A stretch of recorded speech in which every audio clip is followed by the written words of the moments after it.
Hello, everybody, and welcome to the Paranormal Guys. Ladies and gentlemen, from coast to coast and around the world, you're listening to the Sport Cat Show. That's right, Joe, the Sport Cat Show on the Paranormal Guys. We are blessed tonight. We have a great guest, a great setup of guests tonight. But first, let's see. First off, let's thank Ross Radio at Yerg's Radio. Yerg's on Ross. Yerg's Radio, yergsradio.com. Maybe I should bring my ladies out and let them do this. And Rainbow Radio for allowing us on there. We would also like to thank the Parapost Network. Yeah, we're not live on there tonight. So. Oh, okay. We can thank them anyway. Yeah, that's right. We do appreciate. They did give us some good time there, so we do appreciate it. We have a great guest. She's from the same state as me, and she's been a part of some of the things I've been a part of. And so Angie is got some great stories, and she's also going to tell us about a Bigfoot festival coming up here in Georgia too. So without further ado, let's bring out Angie. Angie, yay. Welcome. Hi. Thank you, guys. Thank you for being here. We are glad you're here. I'm very happy to be here. Well, I should have gotten you on sooner, but for some reason I've neglected like the people in my inner circle, like you and Greg I've just recently had on. And yeah, I've had all these other people. I'm thinking to myself, why don't I invite some people I hang out with? So of course, then you might make fun of me and that would just be ugly at the campfire. Nah. But we're going to make fun of you anyway. True. Well, Bobby did record and play back live on one of the shows, me snoring in my tent. So it's just love. So Angie, what got you into this? Just always loved the subject. As a kid, in search of all the little shows that would come out with the mysteries of Bigfoot. So I loved it. And that was one thing, me and my husband, we loved to watch Finding Bigfoot. And because he always swore that he had an experience out hunting, and he didn't tell anybody, but he always felt like he got paralleled coming out of the woods one day. But he died in 2018. So I lived in a camper for a few months till I could, get my bearings about myself. And you can only watch so much Netflix. So I found Sasquatch Chronicles and just, every night that's what I would listen to. And I was just amazed at how many stories and eyewitnesses was just everywhere. So then I just started, looking up stuff. And then I said, I wonder if there's anything on Facebook. So I just, punched in Bigfoot groups, and all of a sudden, Sasquatch Georgia came up, and there was 2 or 3. And I was like, oh my God, there's other people. And just joined and just started reading everything I could. I'm a documentary person. I don't watch much TV. But I love documentaries and stuff like that. So I just started learning as much as I could. And I had a friend that I had just met, and him and I were talking, and I brought up the subject. He said, I don't think you're crazy. He said, because I saw one when I was 19 years old up near Helen in Suches, Georgia. And I was like, you're kidding. He said, no, I'm telling you. Me and 3 of my friends We looked at it for about 2 minutes, and it scared us really bad. And so he told me the story, and I said, "Hey, I've been reading these reports, like from the BFRO database. Can I just like write this down? I don't know why, but I just want to make a report about it. I just want to know." And so I did a little report. And I thought it was pretty good. And I just said, I'm going to share it in one of the Bigfoot groups and see if anybody likes it. So I did. And I got really good feedback. Only one guy told me I shouldn't do all capital letters. So I learned then it's easier to read. It's harder for people to read it apparently if you do all caps. So, and then a guy named Johnny Two Bears reached out to me, and he told me he was trying to put together like a little team in Georgia, and he liked my report and wanted to know if I'd be interested in maybe joining with them. So I took a shot and drove to this secret location and met these strange men in the middle of the woods, and it started it all. So here I am. You've never been the same since. I have never been the same since. No. It's funny. And later on, he did get some good footage from that same area that we were at. So, which I didn't see anything that day, but. It's funny you say that. When I introduced Bobby Dizzle to our group and with Bob and them, I said, I'm just going to give you some coordinates and you have to show up at them and can't tell anyone or say anything. And his wife swore we were going to kill him.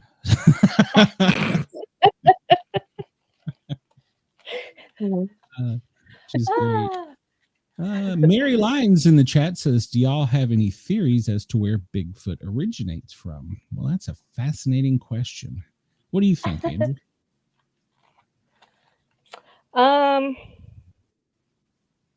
Nobody knows, of course, and everybody has an opinion. Personally, I lean toward relic hominoid, an ancient type of ape that has these unbelievable abilities to do crazy stuff. Too many eyewitness reports, and I watched something myself happen. So I just really feel like they have some kind of ability to, I don't know, do amazing things. I mean, there's just too many reports of, people seeing them disappear. I've been circled by an orb before I had what we believe was a Bigfoot looking at us around a tree, and I'll tell you that story. But a lot of reports of a bunch of amazing stuff. So I lean toward relic hominoid as what I think it is. She says almost like a differently evolved mammal. Yeah, well, we had Neanderthals. We know this. I don't know if they even know how many different types of humanoid type people were, ancient people. They've discovered, I'm probably not going to say it right, but Denisovans is another type like Neanderthal. So who's to say there couldn't be more? Well, and then, you have like Ron Moorhead, he talks about the quantum theory with Bigfoot. So, and I do think that there's a difference between what we have here in the South as opposed to what they have in the West, because typically those tend to be much larger. And I think a little more elusive. Of course, I think the national forest out there is probably a little more vast than ours, but yeah, I agree with you, but I almost wonder if they don't have some help from something else. And, I hate to go out on a limb here, but I lean towards a little help from like ET or something. And I know people think I'm nuts, but I'm used to it. Well, there's lots of theories. Gigantopithecus, Nephilim, Alien, the Woo.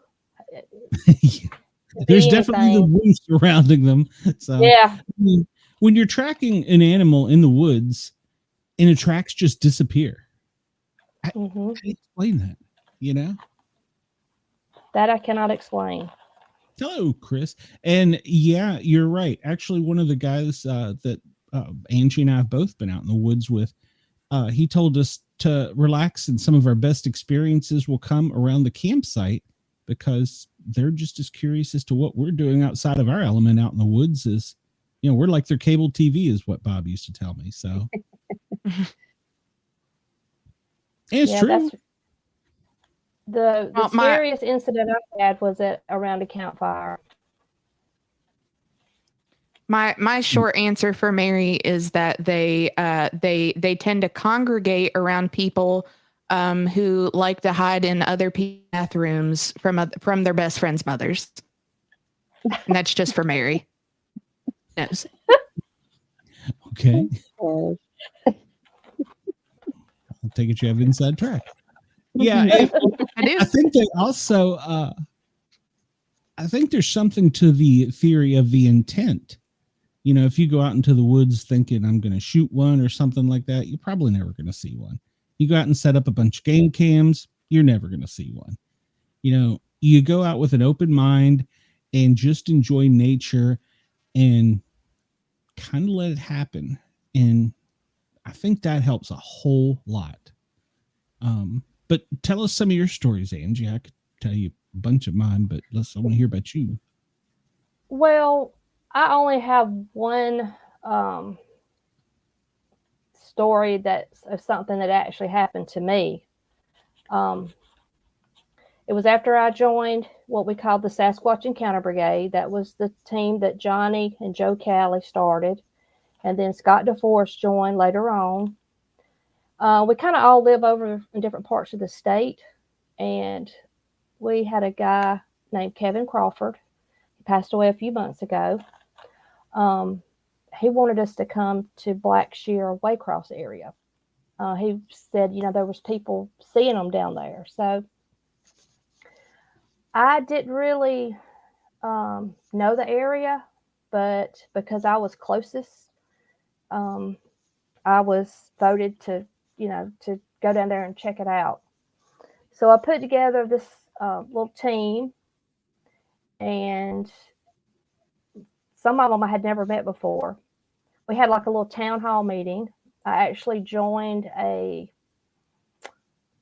Black Shear Waycross discussion group and posted about it, that we were coming. If anybody had, any sightings, of course, I got roasted.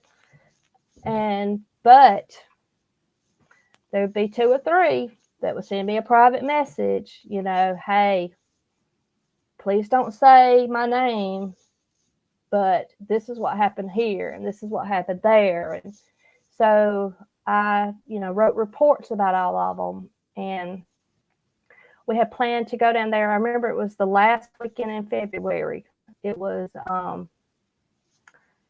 2022. And we were going to stay Friday night at Kevin's property. And then Saturday night, we were going to stay at a blueberry farm on a river down there. I can't remember which one. I think it's Little St. Mary's River or something like that. I can't remember exactly. And that was the plan. So we had the town hall meeting on Friday night. I met John and April Pearson. That was the first time I had met them, and they were going to camp with us. And so we all went back to Kevin's property. Nothing happened. So then Saturday night, we were going to go to the blueberry farm, but we couldn't get back there. The sandy roads, dune buggies had tore the roads up so bad. Some people were in cars, and they just couldn't get through there. So we had nowhere to camp. Well, luckily, the week before, because I didn't know anything about the area, I drove to Waycross just to look around. and just try to figure this out. This was my first, expedition that I planned out. So I was, really trying to do my homework. So I drove around and I found a WMA down there. And we've never told before where this happened at, but I'll tell you now. It happened at the Dixon Memorial WMA. So I drove back in there, and they had a nice little camping area. It was on a dead-end road. And I thought, well, I mean, if anything happens, I guess we could come back here. And sure enough, so we weren't able to make it to the blueberry farm. So we tried to go to, is it Ralph Simmons State Park in Florida? I think I'm saying the name of it right. So we drove all the way to Florida, and the office was closed, so we couldn't camp there. So we was like, well, I said, I tell you what, guys. So it was me, Scott DeForest, John and April Pearson. I said, we got to drive back home anyway. I did find a place last week that I think we can camp there. It's not all that great. It's not real far from, town, but it was a camping spot. I mean, we're headed home anyway. We got to go right back through there. So let's just check it out. And if y'all don't like it, we don't have to stay. So we made it and, got back there. And Scott kept saying, we're going through all this for a reason. Something's going to happen. We're going through all this for a reason. Because, I mean, we were getting frustrated. Scott lived I think it would take Scott 5 hours to get home from there. So he lived on the other side of Atlanta. So I said, well, let's just set up camp. I mean, we're here. I mean, what we got to lose? So, and we were the only ones there. Like I said, it was the last weekend in February. John had brought this really nice camera on a stand. I think he said it was like a 4K. I don't know anything about cameras, so it was a nice camera, and it was on a tripod because he was going to video. We were going to really, try to get some evidence. He had that set up. We had a fire. I have a little solo stove that I love to take because those things are super easy. We were sitting around it. And April, bless her heart, she was more scared than I was. She was just really, Bigfoot was not her thing, but it was John's. She was trying to be supportive and trying to, participate in something John liked. So, but she was scared to death. So when we go out, we typically will sit around the fire, but we'll sit across from each other. Mm-hmm. And if you see something or hear something, you don't turn and look. You just say, Scott, I just heard a crunch at about your 10 o'clock. Nobody looks. You just act like, normal. And so we was kind of in that position. We had heard the owl. Usually, I swear, we'll hear the coyotes. Yep. And then in a little while, we'll hear the owls. We'll hear an owl. And it'll be, I don't know why. It always is in that order. So we'd already heard the coyotes. So that's usually around 10. A little after that, we heard the owls. And so we're just sitting there. And April goes, what is that? And we look up. Up in the tree is an orb. And it's about that big. Now, this is all hardwood. And so the campground is like a rectangle shape at the end of a dirt road. And it's grassy. It's real cleared out just where you camp. And I guess maybe, I don't know, you could probably get 10 campsites in there. And they had the check station is there. So it's kind of a rectangle. So we all got up, and I was trying to film it with my phone, but of course you couldn't see it. But I do have the audio of us following it. So it goes down the wood line and we're walking with it, and it stays in the top of the tree. And we go, takes a few minutes. And when it gets to the corner, it turns on that tree line. We follow it that way. When it gets to the road, the dirt road, that we drove down to get there, it's like it jumps down out of the top of that tree to about chest high. And it goes across the road, and then it fades. It goes, it's like like pines planted on the other side of the road, like a pine thicket. And it just went through there until it went out of sight. So we was freaking out because we had all four of us watched and followed this orb. Scott was trying to record it, but I don't think anybody could get it on camera. So, of course, we were real pumped when that happened, and so we just stayed. And it wasn't very long after that, I heard something behind me. And I swear you think I'm crazy, but it sounded like an old 4-stroke motorcycle somebody was trying to crank. I don't know if y'all ever rode dirt bikes when you were kids and you kick start it, and it'll rumble for a minute and won't catch. Yeah. That's what it sounded like. And so I was confused. I was like, what is somebody down in the woods trying to start an old motorcycle? And I looked at Scott, who was like, did you hear that? And I said, yeah, what was that? He said, that was 2 growls. I said, oh, no, But before that, April already said she was leaving. She said, I can't take it no more. I'm leaving. I just heard something scratch the back of our tent. I'm going to town. Oh, And I was like, and so I told Scott, I said, oh my God, Scott, that's going to leave just me and you here. Oh my God, because that was really even more scary. And when I said that, it's when it growled.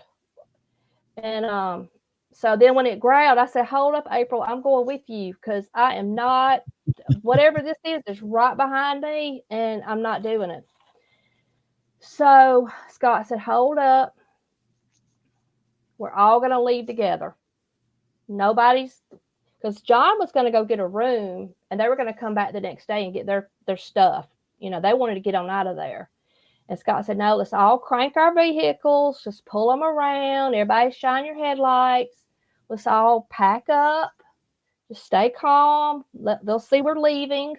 Let's just, and so luckily, because I had that solo stove, I had a bunch of water, and and it was cool like that. And I got that thing put out, put it on back of my truck, got our chairs up. They were taking down their tent. And and I was like this, so I was so worried I was going to leave something behind. And so I was, had pulled my truck around, and I looked in my front seat. I was like, okay, I got my thermal, I got my phone, make sure I had everything in my mind. And then I looked up, and towards where we had been was this really bright, glowing eye. Well, I didn't know it was an eye at the time, but it was about that big. About peeking out from around, there was a clump of trees that was inside the little camping area.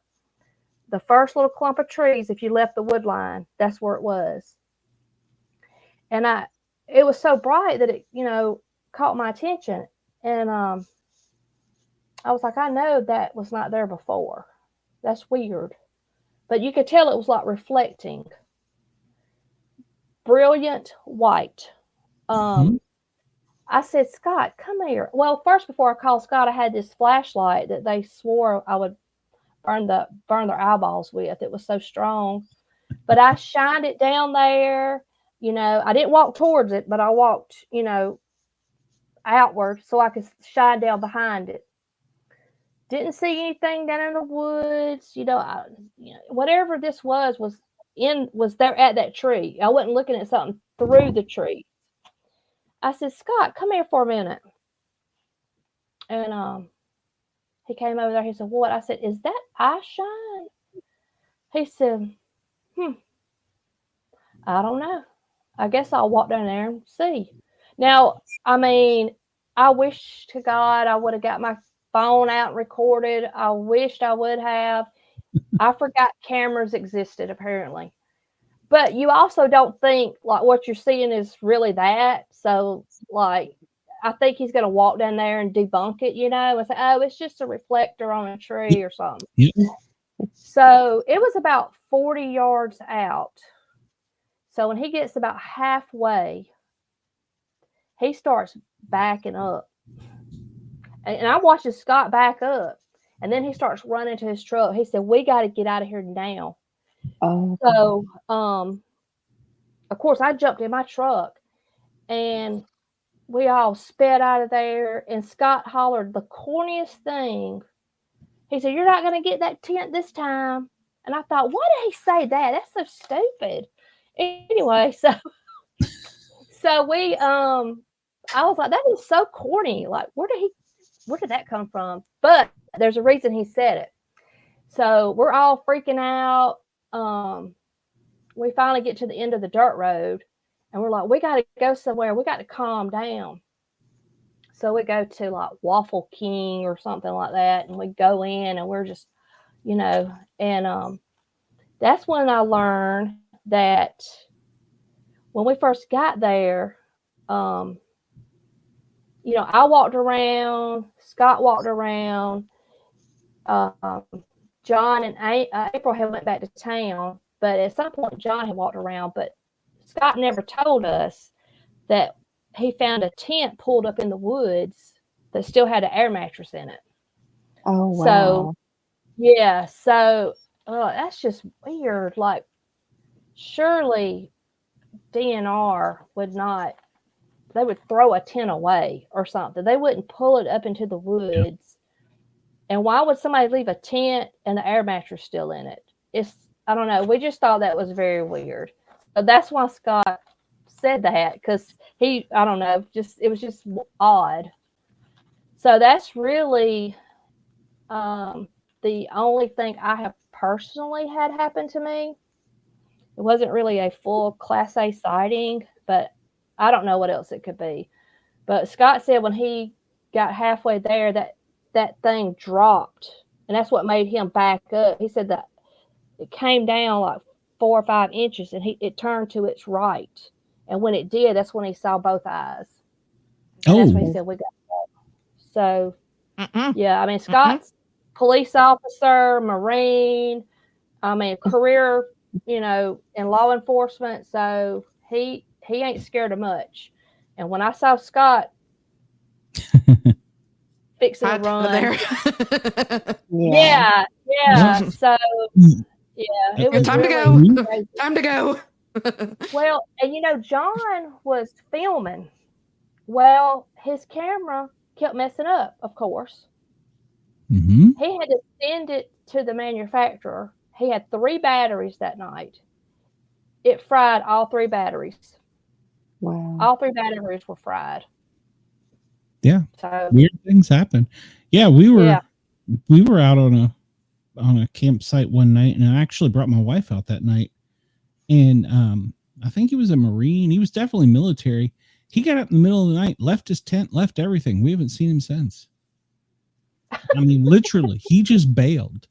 And that was the night we were sleeping in my tent. It was storming. My gosh, it was storming. And I'm surprised our tent didn't leak. And I'm all snuggled up under the covers. It's wintertime. And Beth is elbows me and she goes, "There's something out there." Like, what do you mean there's something out there? Well, yeah, there's something out there. just rubbed the side of the tent. And I'm like, "Well, what did it feel like?" She's like, "It felt like fur." I'm like, "Big or tall?" And she's like, "I don't know." And we just both went back to sleep. That's crazy. So, yeah. Well, a part of me still doubted what I saw. And I was like, what if we were wrong? What if that was really something in that tree? So that December, I had the opportunity to go see my niece that lives in Brunswick. And I said, it was me, my daughter, my aunt. And I said, we're going to go through Waycross. I'm going to take y'all to where I had that incident. And I want to look at that tree up close. I want to see if there's anything in that tree. So it was about 10 o'clock when we got there, and it was really creepy, but we didn't get out of the truck. So I just drove around and faced that tree, and I was like, y'all see that clump of trees right there? Do y'all see a reflector? Do y'all see anything in that tree? They were like, there's nothing in that tree. I said, okay. So, I mean, I drove up to it, and I said, well, that's what it had to be. I mean, it was about 7 foot up in the tree. I don't know. When do y'all get out there and investigate out there? Right? I would have been scared something would have jumped on my truck. I was scared. I'm a lot braver now than I used to be when I first started, but I'm still scared. I'm still a scaredy cat. And I tell them, because some of them ladies, they're very brave. And I'm like, no, I'm still scared. But I love it. Mary asks, where all have you explored or investigated, I guess? Well, my main areas, I've been in North Georgia, saw zero, but that happens. I mean, most of the time you go out there, nothing happens. Troup County, a little bit in Troup County, Heard County, and the Okefenokee area. That's been the only places that I've been out. But I like to talk to people and, take their reports. So I probably got maybe 25 really good reports, most of them in Georgia.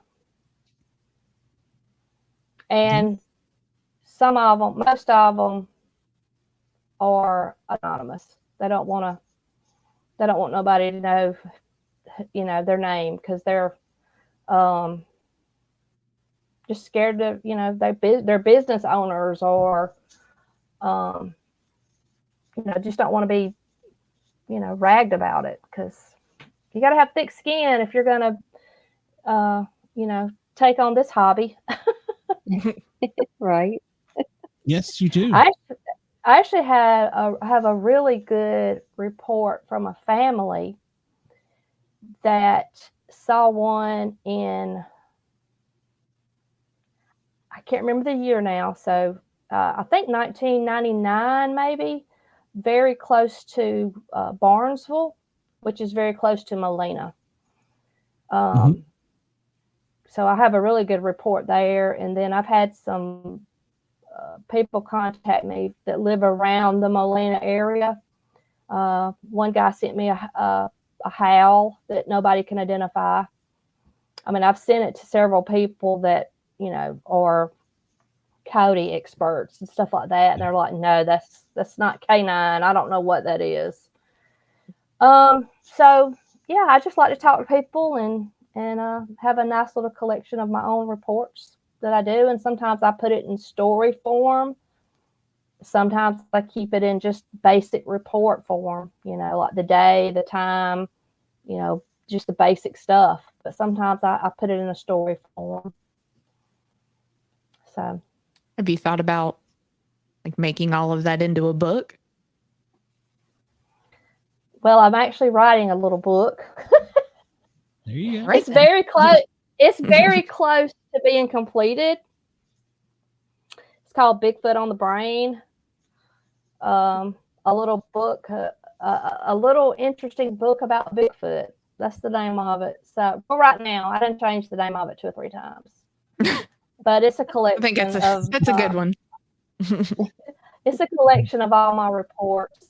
And just, it's almost like a little crash course, like in all the, the stuff I've had to study, just kind of somebody just getting into it can just read it and, a little crash course for them. I mean, it's not something that a researcher or something that's been in it for a while is going to get anything out of it, but, it's just an interesting little book. Probably going to be about a 2 to 3 hour read. Nice. So, Perfect. How about, I like how that. about Bigfoot Yeah. derangement syndrome? How about that title? So, I like that one.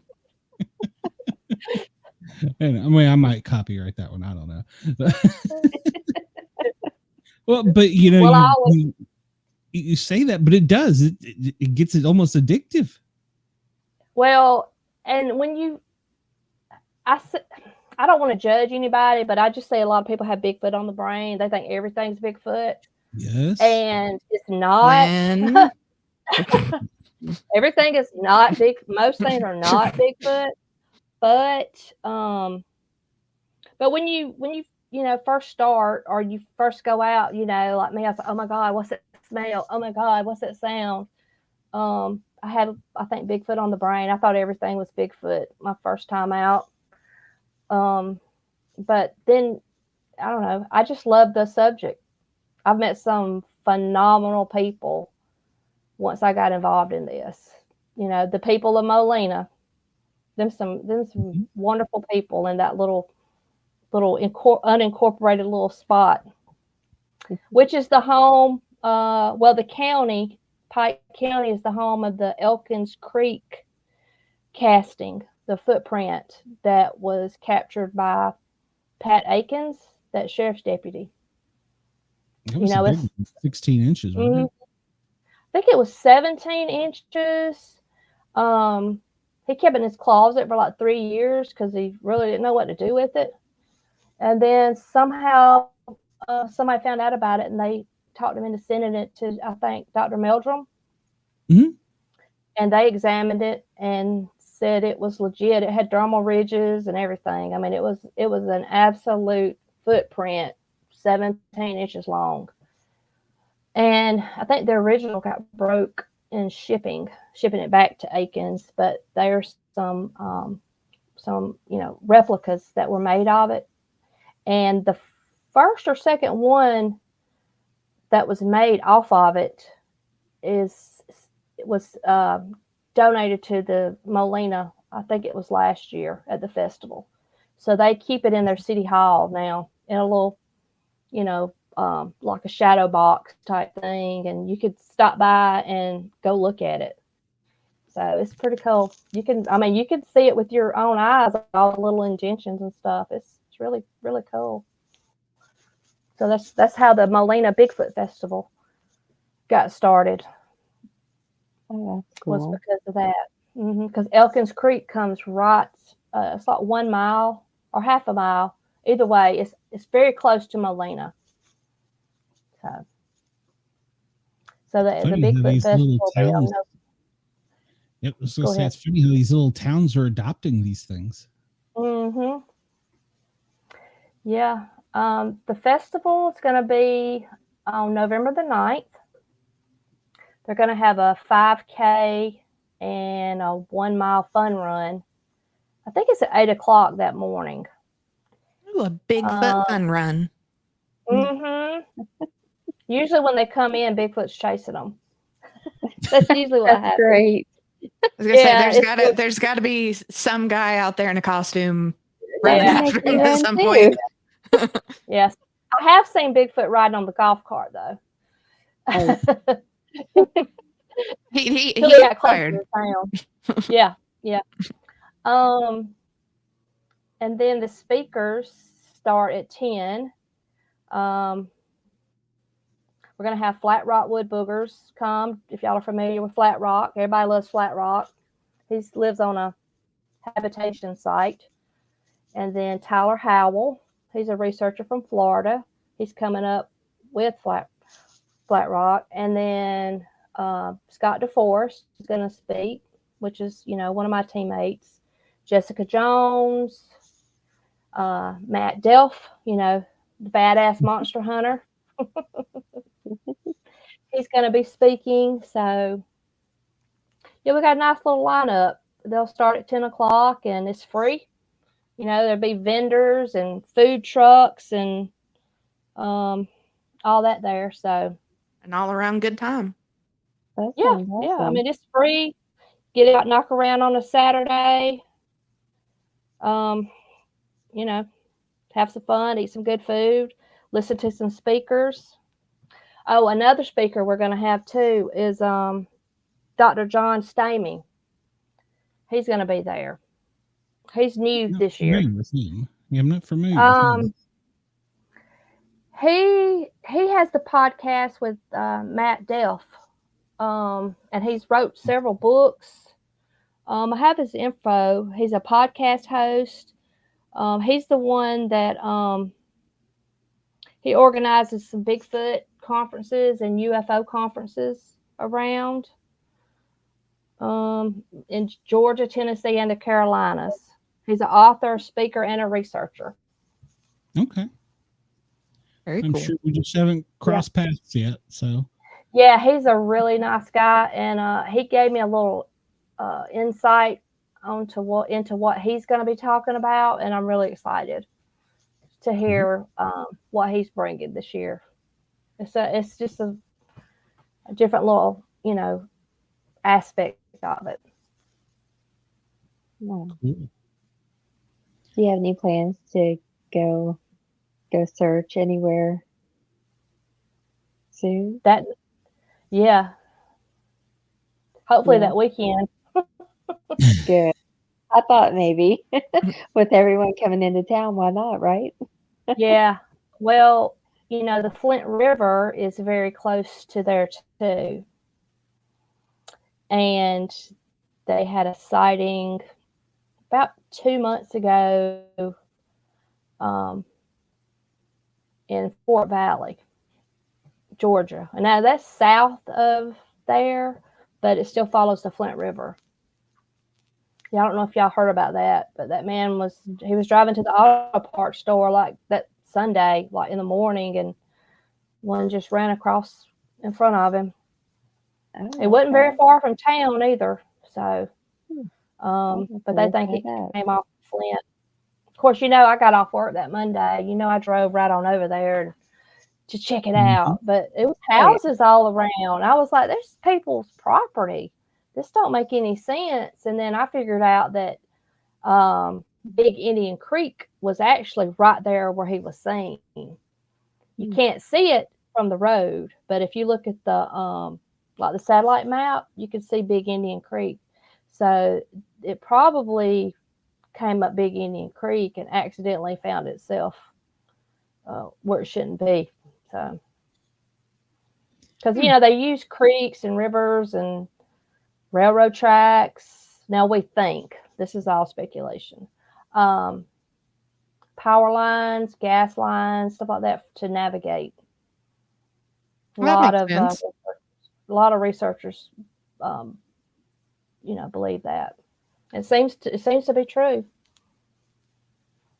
Oh yeah, there's the road, and then I see the railroad track and where he crossed.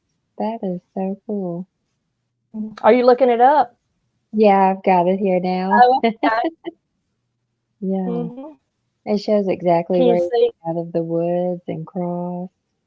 Can you see Big Indian Creek? You You got to zoom in. See, nobody brought up Big Indian Creek, but Big Indian Creek goes all the way back through Perry. Yeah, Matter of fact, I think it goes there. all the way. I think it goes all the way to the Okefenokee River, actually. It just says Flint River Swamp, railroad bed, and then shows where he crossed. Yeah. If you do the satellite image on those coordinates and zoom in, it's almost like the head of Big Indian Creek right there. Okay.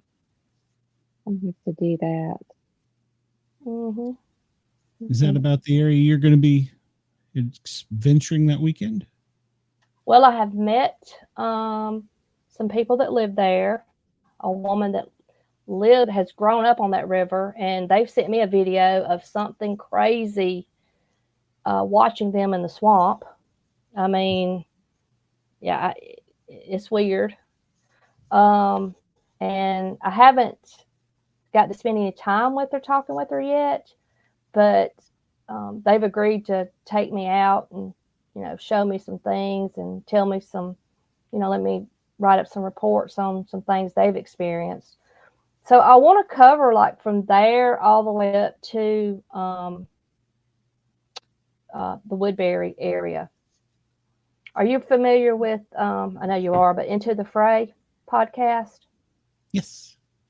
Okay. There's an episode, I don't remember the number, but if you'll search it, and it's called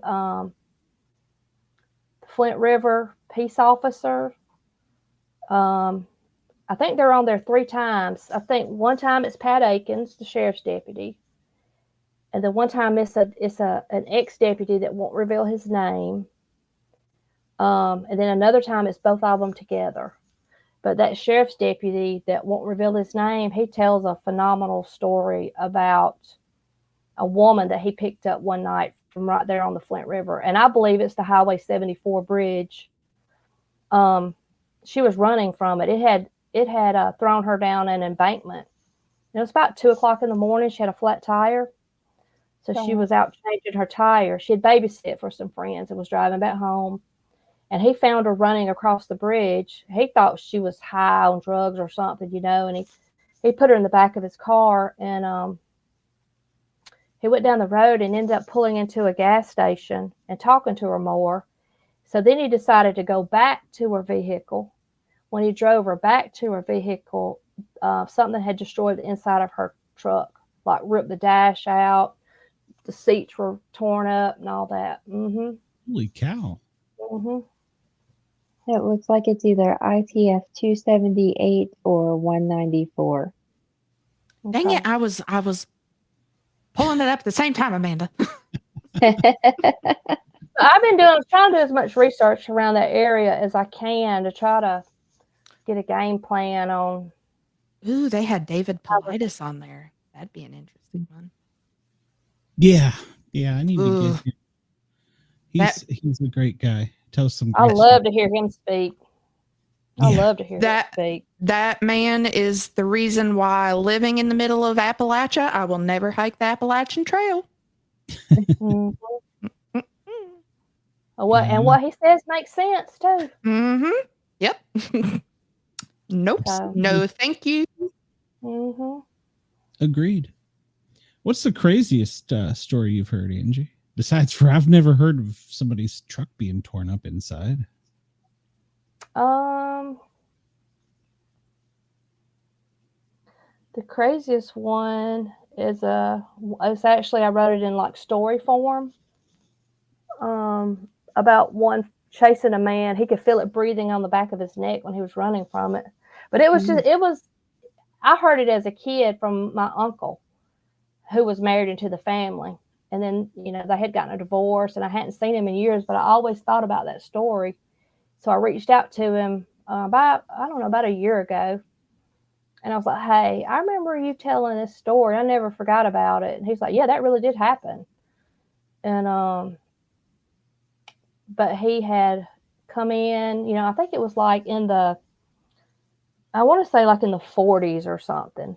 And I don't even know if they even had electricity. I can't remember that part, but just a little poor little house that these people lived in on this road. It was a little family. And he had coon dogs. He was almost going to bed, and the dogs sounded like they treed something outside. So he put his shoes back on. He goes back out. He's like, they've got something treed. So he goes into takes his gun. He goes into the woods, and the dogs move. So he goes further in the woods. Dogs move again. He goes further in the woods. This just keeps happening. And then he ends up on some pulpwood road. And then the dogs come back by him like flying. He was like, where's my dogs go? They're running from something. And then he heard it coming. He was like, oh, and so he took off running with everything he had. And he runs so fast that he went by his house. He went past his house and dove head first through the doors of what was my uncle's house then. He was a child. And my uncle had said they didn't have a porch. And he thinks that's why he went on to his house. But he just dove straight in and just landed in the middle of the living room. Mm-hmm. And he got up the courage to look, peek up over the window, and it was standing in the yard, a big black, hairy creature. And so when he told, everybody what happened, he said, I could feel the breath of that thing on my neck when he was running from it. Oh, geez. I have another guy, and his farm was not very far from there, like as the crow flies. He is anonymous too, because he's well known in the town, but he had cows, and he had leased that property, so he didn't live there, but there was a hunting club connected to it, and one of the hunters shot one of his cows. So, it made him mad. So he took that cow to the back of the property and just left it, because, he's going to let them smell it pretty much. And so you did it. Y'all deal with it. Yeah. So he comes back the next day, and he has this little boy with him. And this little boy's like, I want to see the cow. I want to see, how kids are. They're gross anyway. So he drives back there, going to show him the big dead cow, and it's gone. Disappeared. Just gone. So that 1,200-pound cow, he says about a 1,200-pound cow. It just like something picked it up and left with it. Wow. And then he said it wasn't long after that, his cousin had alpacas. And he had 2 males, and one of them, they got in a fight, and one of them killed the other one. And he called him. He's like, hey, will you bring your tractor over here and help me bury this llama? So it was the next day before he could get over there, unloaded his tractor and all, and they went out there, and that llama was gone too. He said it was a 5-strand barbed wire fence, not a drag mark, not a hair on the fence, nothing. That llama weighed about 300 pounds. Wow. And it was just gone too. So there's a lot of stuff out in that area. Was it the same thing with the cow? Like there were no marks, no. Yeah, it was just gone. I mean, it just disappeared overnight. It was just like a. Matter of fact, he said he threw it in a ravine. It was a ravine back there. I guess like when it went too far from West Point Lake, so I don't know. I guess like for water runoff or whatever, and it was down in a ravine. That's wild. I don't know. Strange. You asked me for strange. I mean, that's right. I don't know. Yes, salty dog. There are. Yeah. Yeah. I mean, there's reports of them eating animals that's already dead. There's a 911 call from a homeless couple that just watched one eat a whole deer. And there's no way that couple's lying. If they're actors, they need to win an award, because there's just no way they're acting. So it was a deer had been hit by a car. They watched it, eat it, consume it. They was freaking out. Well, I mean, if They that's were all they homeless. got to eat, then. Yeah. Yeah. Well, I think they're opportunities. Amanda, you have deer up in your area that just. Yeah, we find deer eating out in the fields all the time. Oh, really? Is it? Yeah, we live on the parts Kentucky River. How far are you from LBL? Is that in Kentucky? Isn't that in Kentucky? The land between the lakes? Yeah, it's about 3 hours from here. My family's actually from there. They're in Hopkinsville, so just below land between the lakes. Yeah. That's a scary place. But back to the deer that are eating on your property, like what part is consumed? Does it eat like the organs or? Yeah, everything's gone. We usually just find the carcass, just the bones. My dogs will bring bones up to the house all the time. Yeah. I don't know. It could be, I guess coyotes or anything really. Yeah, we do have coyotes. Yeah. Mm-hmm. You just We don't find know. a lot of deer, and they're down on the river. The river runs right behind our property. Mm-hmm. So they sleep down there and everything on the water. It's like a beach down there. Okay. Yeah. I tell you another strange thing. I just got a report. I just talked to him about a month ago. Now this happened 20 years ago. This isn't recent, but it's right over there in that same area where all that other crazy stuff. Him and his stepfather were turkey hunting, and they watched one come out of the woods and walk across the field. Never knew they were there, and they both of them watched it. He said it walked right by a deer. And that's 2 stories I've heard of them walking close to deer, and the deer act like it's no big deal. I mean, I don't know, but yet then they hunt deer, so I don't know. And none of it makes any sense. It's crazy. No. Well, Angie, I told you I'd only keep you about an hour, so I want to be honest with you. I love your stories. Yeah, I can talk about great. Bigfoot forever. Well, we'll get you back in here. We'll get you back in with Greg. He was in the chat earlier, Greg Ogles. Oh yeah. So tell everybody where they can find out info about the Bigfoot Festival. Well, it's on Facebook. There's an event created, but then there's a group that was created a couple of years ago. You just have to search for it. The Molena. I forgot how it's. I always just call it the Bigfoot Festival, but it's the Molena Bigfoot Fest in Elkins Creek 5K and 1 mile run. Another thing I want to say right quick though, the Friday night before, if you can't come to the festival, the library there in Pike County in Zebulon, I think it's called I always say it, J. Joel Edwards Public Library. Jessica, Dr.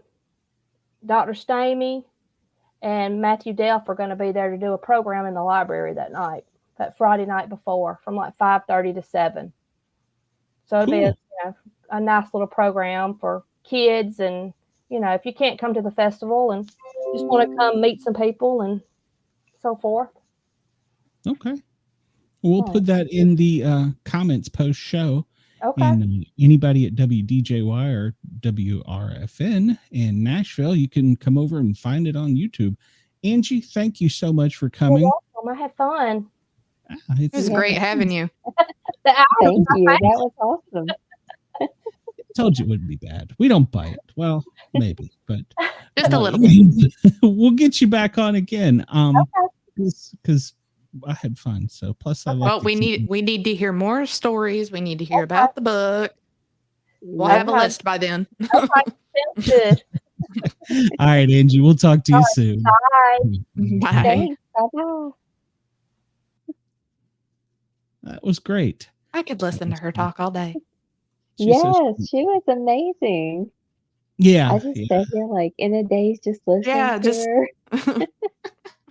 Around the campfire, she's great. So yeah. Yeah, you could I really believe just it. picture what she was seeing, Yeah. She Yeah, painted a Great very, storyteller. very good picture of it. Yes. She did. Well, you ladies know we always have 2 guests, and I want to introduce our second guest. She's an author as well. Well, I guess Angie's not an author yet. She's working on it. She's an author, and she's got a series out. Let's bring her out. J.M. Shaw. Welcome, Miss Shaw. Hi. How are you tonight? Hi. Thanks for having me. Hey, we're glad you're here. So tell everybody a little bit about yourself first, and then we'll get into the fun stuff. Okay. So I'm a published author. I've written many, many books. I've been writing for 33 years and became published in 2021. I was diagnosed with autism and ADHD in 2019, and that's what kind of got me onto the thinking, maybe this is my special interest because I've been writing for so many years. So then I kind of got brave and I never shared any of my stories. So then I shared my story for my series, my first book, The Ascension, and with an editor and saying, okay, well, the worst they can say is it sucks. And they came back and they said, no, this doesn't suck. You should publish. So that's what I did 2 years later. Nice. Awesome. It's always great to hear it doesn't suck, right? Yeah, yeah, that's always nice to hear. We've had several authors on who are autistic, and they use it as a way of getting out. So yeah. I mean, I started. Oh, sorry. No, I was going to say, and when you said that, also reminded me of a guest we had. I can't remember who it was. Said the sent it to. I think it may have been Mr. Little from a few weeks ago. He said he sent it to his author or to his editor. He sent it back and said, "This sucks." So yeah, it is better to hear that it's good. Yeah.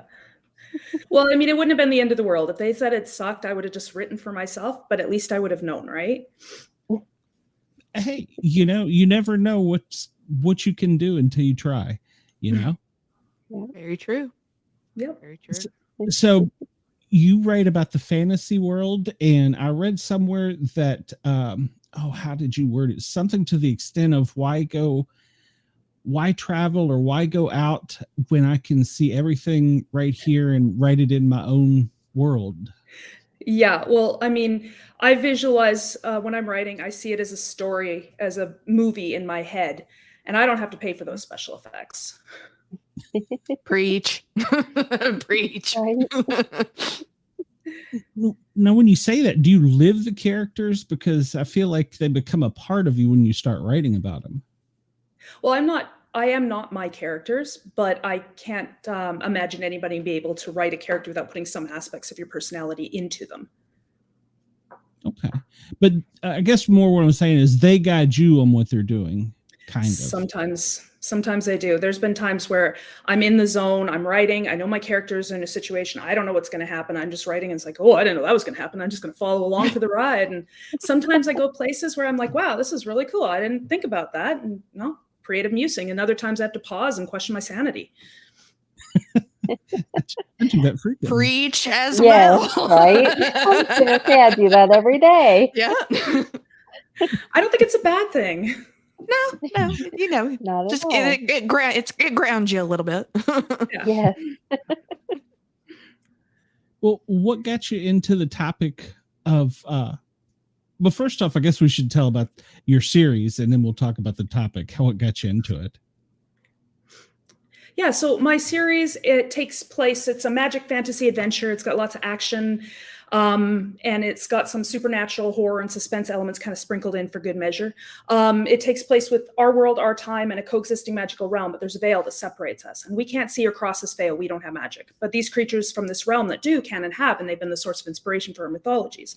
My main character, Callum Walker, is a young man born with the ability to use magic. He doesn't know why, and he's trying to make the most of it, and he gets caught up in what's going on in this magical realm. And then through my series, you see him trying to figure out who he is, where he fits in, because he's too magic for here, but too human for there, and then masters abilities to survive this world that's very much over his head.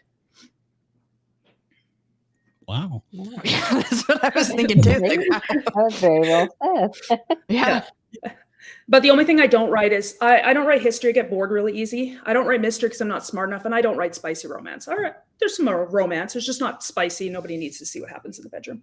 It's a whole genre of that confusing a whole generation of people, and nobody has 3 chapters worth of stamina. I had a guest that didn't do my homework all the way on, and she wrote that. She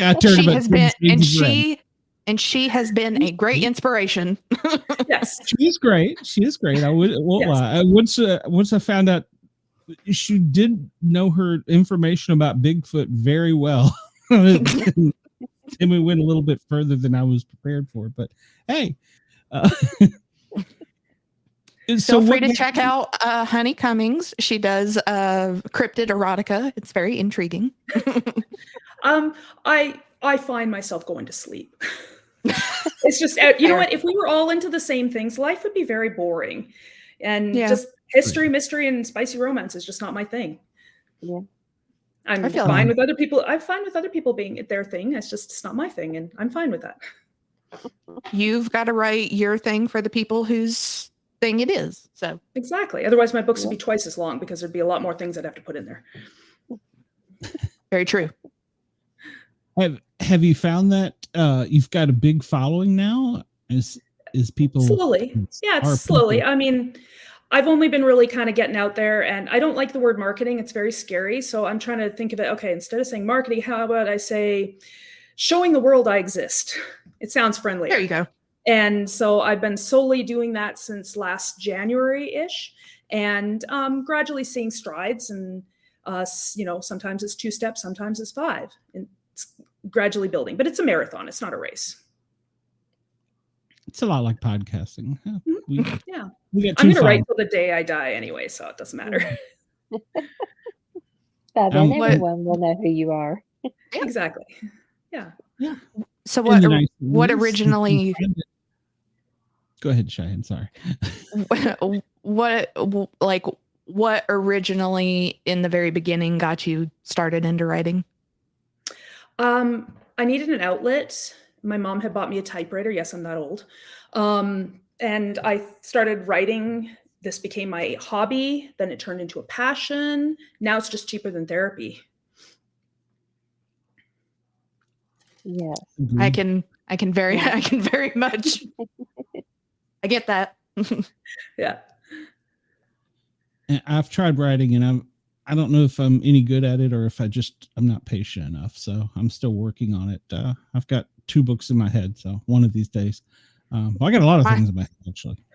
My ADHD brain will get focused on the one story, and then I'm like, oh, well, I got that one little tidbit that it doesn't go with this one. Oh, okay. So now I have to go over here and focus on this story from this one little tidbit that I got. Oh, okay. Here goes another one. Yeah. So I'm back over here working on.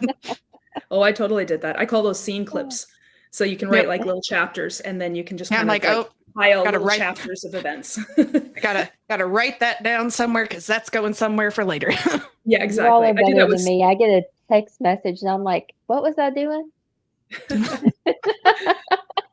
I was talking on my phone with my friend, and I'm like looking around the house. I was like, I can't find my phone anywhere. And Yes. which was funny enough, but then she's like, oh, did you look in, I always leave mine on the counter. Yes. I've done the same thing, or looking for my glasses and they're on top of my head. I'll be looking for them and they're on my face. Yeah, I've done that before too. I'm just going to admit I'm not that old yet, y'all. So Sure. Screw you.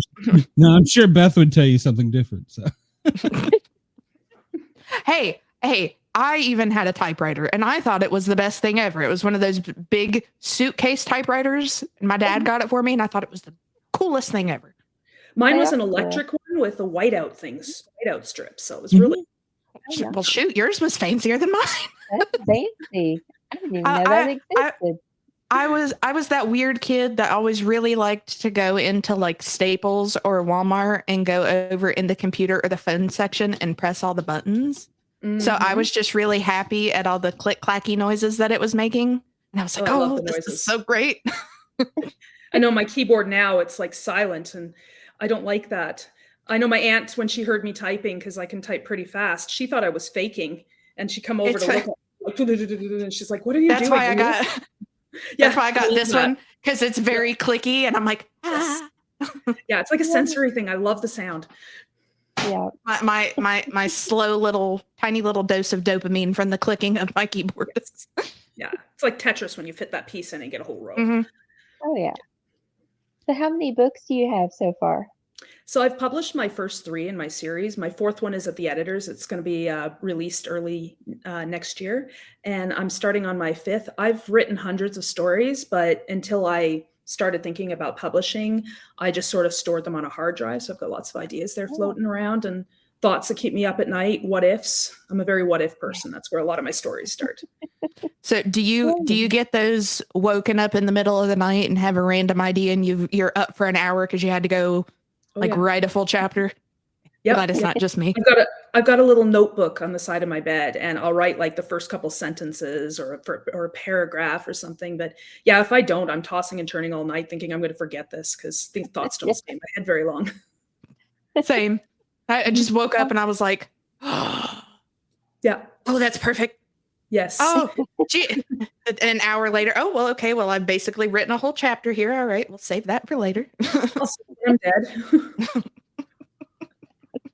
Pretty much. I was going to ask if you did anything in outline form or when you come out with the book, or. I'm not a big outliner. I know where I want to start. I know where to end. I know approximately what I need to shift in the middle to get there, but I like to leave that open, just to kind of let my creative muse flow, so I'm not restricted. As I'm getting into the later books, there's a lot more details that I have to draw forward from the previous one, so there are some things I have to plan, but I do allow quite a bit of creative wiggle room, so to speak. Okay. Do you have, since you have multiple books now and the characters cross over, do you have like I'll call it an encyclopedia, so you know that, Bob is this guy and Tom is this guy? Do you have something like that, or? It's all in my head. Oh, wow. Let's see. I couldn't do it. I have like one sheet at the beginning that's just like name, main character, looks like this, is blah, blah, blah, blah, blah, blah, blah. Okay, next person. And then that's just at the beginning of everything. I just call that my character sheet. Yeah. I was starting to do like a bolo, like 20 something, brown hair, brown eyes, and I'm just like, this could be anybody, and I have found it was restrictive. I couldn't visualize my character, so I just said, you know what? See, that's the only way I could would be like the bolo. I'm just like, okay, well, I've got the name. It's like 20 between 25 and 30. Looks like. Yeah. See, I can remember in my head that my one character is 356 years old, and when they were 50, they were conscripted to the Century War, and they left that war. They were 150 years old, but they're an elf. So I remember these details more than anything about their history. And if I really need to have some visuals and stuff, what I do is I Google search images and just try to have like an image reference. I know somebody was asking me, like, who would your favorite cast be if he was made into a movie? I'm like, I don't want to go that into detail. I want it to be some random person. Because then if I watch a movie with that character, now I'm all going to, with that person playing that character, all I'm going to think about is that person in that role. Mm-hmm. Yeah. Yes. I'll read a book and then they'll make it into a movie. And when I read the book, I picture like the actor. Like Yes. I read a book once and I pictured this one actor through the whole book. And then when they came out with the movie, it wasn't that actor. And I was like, this just doesn't feel right. No, this is wrong. Yeah, exactly. Right. I think it just, it doesn't let me be as free. I mean, I can describe different elements through them. I mean, you can get a picture as you go through the series and such, but it's not that specific. Yeah, I like it to be open because everybody's going to interpret them their own way. They got this own vision in their head. I like to just envision every male character in a book as Keanu Reeves because he's just such a versatile actor. So, yeah. I don't know. My character, I've sometimes envisioned them as, there's so many different ones. I don't know. Like I started out envisioning them as like a young Ewan McGregor from like Star Wars. But now that's kind of shifted and changed my view of them. I mean, still bolo details are still the same, but my image of them, because their personality is what I'm seeing more than anything. Yeah. All right, I really like that way of describing it. That's very because I see that a lot in how I write too. Of you start to envision them as one way, but then as personality changes, things happen, their face starts to like change in your head almost. Exactly. Or they get some scars and you just don't want to envision that character with scars. Or they just wind up with one because it's kind of hot. I don't know. They just woke up that next day and they had one. I can't imagine that being a style choice, but to each their own, right? Well, I don't. I would look at it kind of like the people that cut the part in their eyebrow as like a fashion thing. So I suppose, yeah. That's why I said the world would be very boring if we were all the same. So to each their own is what I always say. Yep. Do you do any artwork? No, I'm more writing. I'm musical. I play piano. I used to do some drawing, but I'm not very good at it. My mom is. But I'm not. My creative is more storytelling and musical. Okay. Who inspired you when you were reading books, especially younger? I didn't actually find much that I liked to read. I mean, My mom, when I was 12, my mom was going through doing her Bachelor of Arts, majoring in English. And we drive 3 hours every weekend to go to my grandparents' house. And I was the oldest of 5 kids. So I got to sit in the front, but only if I read my mom's college books. So I was spend like 3 hours, well, not the entire 3 hours because I'd be like motion sick, but I'd be reading like Thomas Hardy, Joseph Conrad, Emily Bronte, lots of Shakespeare, some things that I don't even remember, but that was my early experiences with reading. And I didn't understand some of the words, but the stories stuck out to me, and it was more philosophical and more, character driven. And I've always liked that idea of character driven books. Okay. Yeah. And I was how did you envision your world? What made you come up with the world that you have your characters in? Well, I was watching a show on Netflix called Merlin, and then I was like, I got an idea. And so it kind of started with the what if, because all my stories start with a what if. Is what if fairy tales were more than stories? Monsters were flesh and blood, and we just didn't know it. And I kind of ran with it. And I like the Merlin stories. I like that, unlikely hero, anti-hero almost. I'm also a big fan of like supernatural TV series and Game of Thrones. So kind of, drew some inspiration from elements of those stories as well. And just sort of created my own little thing, my own little world. There's no original ideas out there, but you can all do your own spin on things. Sure. Do you have any? Go ahead, Cheyenne. I was going to say, I love that whenever you can see that in people's writing too, of, oh, well, you can tell they were a fan of, like Doctor Who. They pulled this from here. They were a fan of Star Trek. You can see they pulled that here. Yes. And I'm a big Trekkie. When you can see all these different components go into one, I think it's really neat. Yeah. I didn't read a lot, but I did watch a lot when I got older. So like my teenage years and stuff, I've watched a lot of Star Trek. I've watched all the series, the original with William Shatner and the original Spock. I've watched the Voyagers. I've watched the DS9s. Some of the other ones that branched off, I didn't see all of those. But I'm also a big fan of Star Wars too. I like that political system. And there's just some things that kind of inspired my work. And those were kind of some of those things too. Yeah. Sorry, that's just stuck in my head. The Star Trek. I'm like, yes, I'm a Trekkie. I love it. My brother, when I was little, he had the Star Trek phone. It was fantastic. He was all about it. And my son loves Star Wars. Yes. So I've grown up with both. I got him into Star Wars, and my brother got me into Star Trek. Or he tried. I was too little to really get into Star Trek. My mother tried her hardest to get me into Next Generation, and I'm just like... That was the other one I saw, yes. And we watched MASH again instead of this. Oh, I love MASH. No, Star Trek Next Generation, although I really like Picard, it just didn't have the same flair as like DS9 or Voyager. It was more like a political soap opera. that was kind of my thing. Like it's a spacey soap opera. Yeah, it had its moments, but they were few and far between.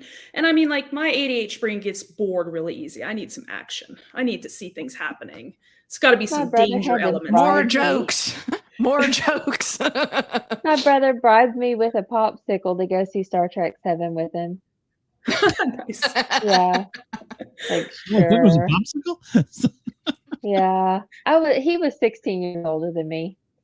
So a popsicle worked. I was all for it. I was like, sweet, I get to see a movie and eat a popsicle. This is great. Double. Make it 2 and I won't ask questions the whole time. Right?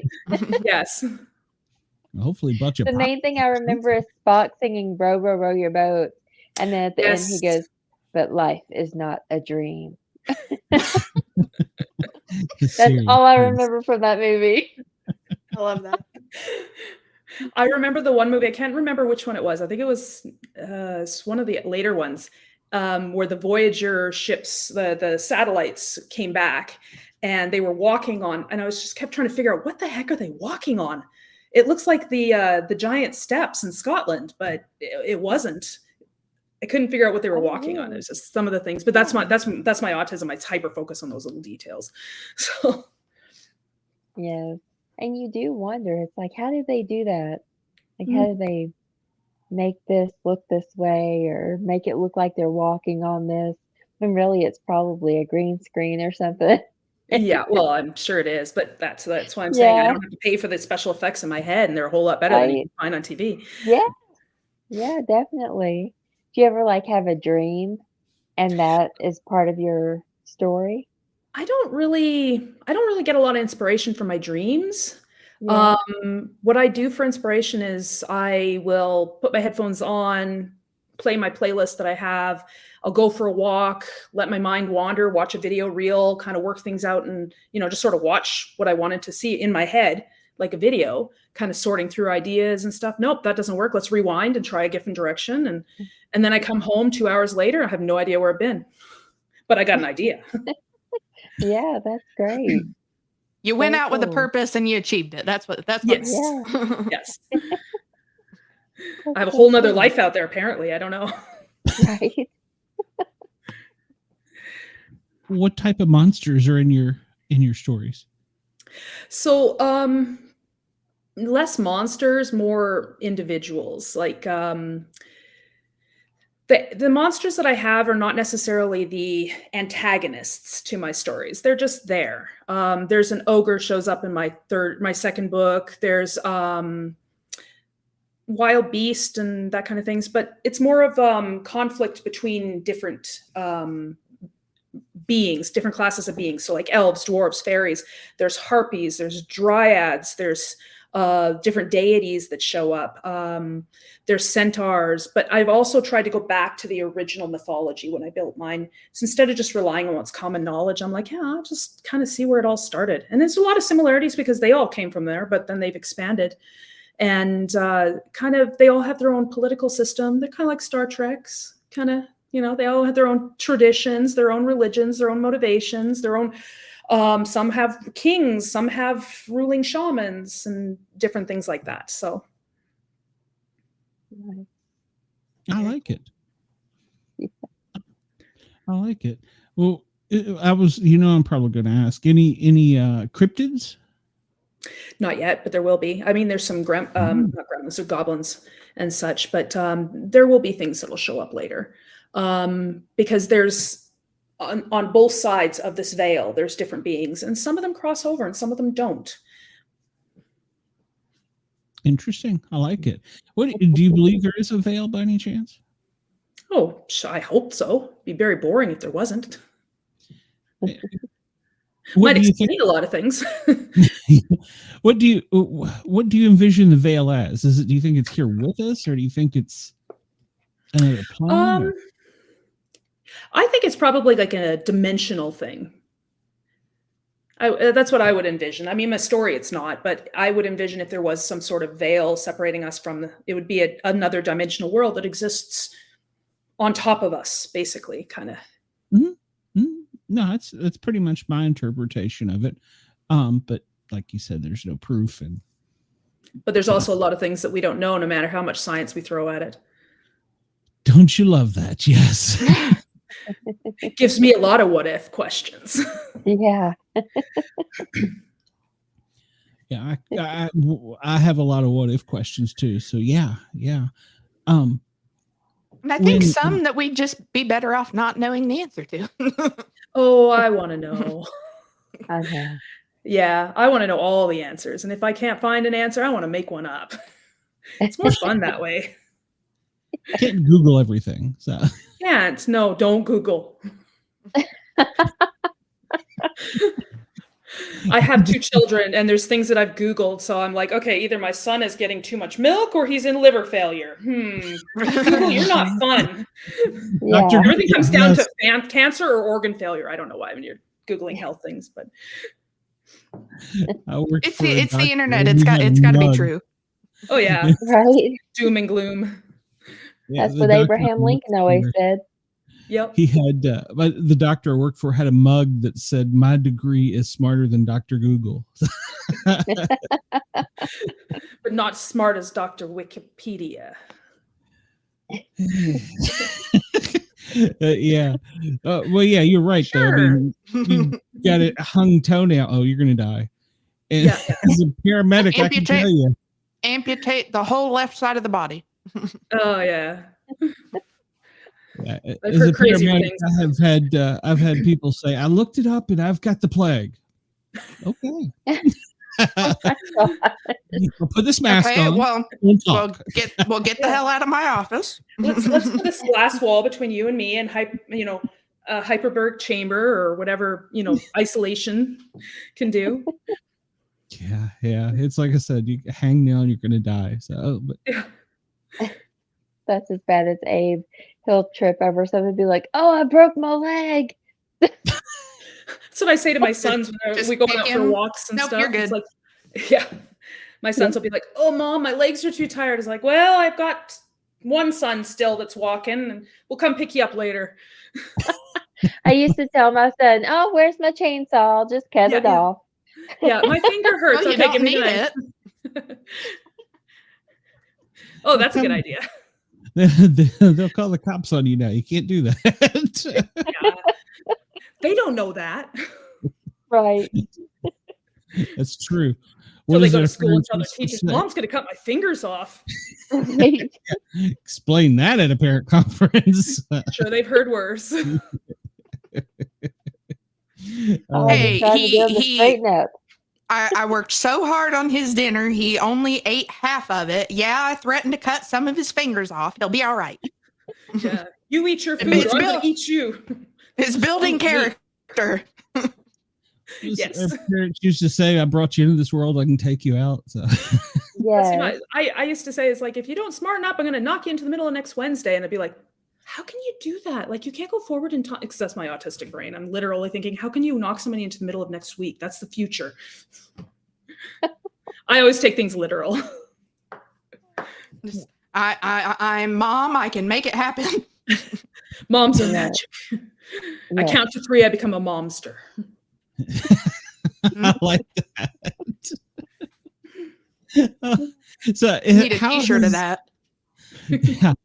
How difficult has it been raising a family and doing this? I homeschooled, so there wasn't a lot happening while they were homeschooling. They started back to school early this year because I was finding that I was really busy. Plus, I can't make friends for them. And since they've been in school, I found that I have a lot more time during the day. Oh yeah, the eyes in the back of the head used to freak me out too. I was kind of looking for the eyes. But now that they're in school, yeah, I've got hours during the day and it's quiet in the house. And, and now I'm kind of enjoying it. I've got a grandson now that lives with us. And I was actually telling my wife yesterday, I said, "Do you remember when dinners used to be quiet?" Are they supposed to be quiet? I wouldn't trade it for the world. Don't get me wrong. But You know what? I have two I used to get told that my 2 boys, they're 8 and 10 now, and that everybody who watched them used to say, "You have 2 very busy boys." My boys are both on the spectrum. And I didn't know what that meant because it was my world. I knew nothing else, right? Until I watched a little girl one time and I was babysitting her and I thought she was broken because she sat on the floor and played quietly. She wasn't trying to hit somebody over the head with a toy or dive bomb somebody off the couch. And she actually played for like 30 minutes straight without screaming or trying to kill someone. And I was like, Just walking up. "What's wrong with that child?" Yeah. What's wrong with her? And then I realized how busy my boys actually were. Like, oh no, that's normal. No. It's like, where did I get that? bless you. What did I do in a previous life? Yeah, boys are difficult to start with. Bless you. Yeah. Well, I'm the oldest of 5 kids. I have 4 younger brothers. I was kind of hoping for a daughter, but at least I know what I'm getting into with boys. So. Plus, I wouldn't trade them for the world. I love them to death. When I had my ultrasound done and they told me it was a boy, I was like, "Can you erase it?" You would only trade it for the world between the hours of 8 and 2:30. Yeah, or anytime they're awake. My grandpa used to say, "Kids are only good when they're sleeping. They just don't sleep enough." When I was they younger, I have used the to terrible 2s, but not the terrible 3s and the terrible Oh. 4s. wars. and the 10s and 11s and 12s. Yeah, Teenage we years. 8-year-old who's been in the terrible 2 since he was 18 months, and he's not gone out of him since. It's looking But a it's little late fine. for that. Yeah, it's fine. Spicy little boy. Well, I told my daughter, I gave her the same curse my parents gave me. Yeah. I hope one day you have children just like you. So, That's why Right. my See, kids I are think- like the way they are. I 'Cause think my mom that's cursed I think that's my biggest fear. The world doesn't need a tiny me. There's already enough. I don't like I'd be lucky enough to have a little boy that would be as bad as me. Like, let alone if it was a girl, but like I could just picture a little boy who is as bad as me. I think we'd both be trying to wring each other's neck. Well, I have to say, as spicy and strong-willed as my youngest is, I will never have to worry about him getting picked on. In fact, he might end up being a bully. So, at least he's going to be fine when he gets older. It's just right now it's difficult. well, You just have to be like, hey, you can bully people to an extent, but you have to let them know that it's playful bullying. Yes. Amanda, where did your what's his name, 0 Days? Where did he get Yeah. that? Yeah. So my son's nickname is 0 Days because he gets hurt every day. Nice. Typical So boy. we found out. Yeah. He has to have surgery on his elbow. We found out today. So he goes back on November 13th for more x-rays because apparently it could also be broken. So they have to make sure it's not broken. And if it's broken, we have to wait for that to heal before they can do the surgery. And he plays trombone and marching band in college. I was about to be like, what? How did he break his elbow during marching band? Who hit him with the tuba? Who hit him with the marching tuba? I think if it's broken, it's not extremely badly broken. It depends on and his mobility, maybe. I think he did it skateboarding. He had a skateboarding accident, or a few of them. And I think that's maybe what caused that part. But the surgery is actually for a calcium deposit that is in the shape of a bee stinger that is poking his skin. Oh. So when Interesting. he goes to one of the positions with his trombone, it's like poking him in the arm. Like you got a needle in there. Ouch. So they actually have to go in to get to it and get rid of it. Ouch. Wow. So That's crazy. that's the thing for the past few days, but he gets hurt every day. The way he found out and had to go have the x-rays, he hit his arm really bad in engineering on a piece of machinery. He was like, that really hurt. And then when they felt, they said, something's not right with your elbow. You need to go have x-rays done. So that's how they found it. He get this That's kinda trait from you or Abe? And Neither. we don't get hurt that much. We do not get hurt that much. I have no He's idea. making up for both of you. Right? Yes, he had a skateboard accident that was really bad, and he had scratches all down his chest. It was really bad. He trips all the time in marching band. He's fallen down at Sounds like least 3 me. sets of stairs since moving into college. God. Sounds like me. I'm like, I can walk towards an open door, see the open door, and still manage to hit the door frame or trip over my own feet and smack my face. So Maybe he does get it from me. I've ran into screen doors before. I do trip a lot. I was gonna say, didn't you just recently take a tumble out in the driveway? Oh, yes, I did. I fell in the gravel driveway. My knees are still sore from that. That was, a few weeks ago now? Yeah. Yeah, I still have a big scab on my knee from falling in the driveway. So I guess he did take it from me. I just don't realize how much I fall and get hurt. Knees and memory both going. Yeah. Yes, Chris. He needs to just be bubble wrapped 24/7. yeah. Yeah. I was lucky. My son wasn't like that, so I got lucky. He didn't break anything, so he had a concussion or two, but that was about it. Ugh, We've had Those are stitches a bad couple enough. times. yeah. that first time with your kids when you have to take them to the ER for something is so traumatic. Even for me, it was a paramedic. It was my wife calls me at work and goes, "I'm pretty sure he's cut his finger off," or my daughter has cut her finger off. I'm like, "What?" I was like, "What did she do?" She's opening a can of cat food.